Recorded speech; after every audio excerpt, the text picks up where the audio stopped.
Okay, student, after reading, let's move on written work and open Spirit Jolly Phonics workbook number 1 and open page number 23 and 24.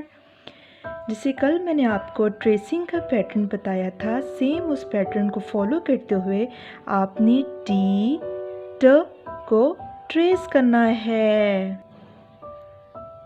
और tracing करते वक्त आप लोगों ने ख्याल रखना है कि आप लोगों की पेंसिल का लेड शार्प होना चाहिए।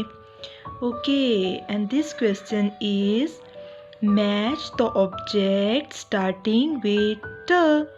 आप देखें ये येलो येलो कलर का क्या राइट हुआ है, ट। और यहाँ पे उन्होंने पिक्चर्स बनाई हुई हैं और जौन सी पिक्चर ट से स्टार्ट होती है हमने उसके साथ ट को मैच कर देना है। चलें जी, फर्स्ट नंबर पे है टी।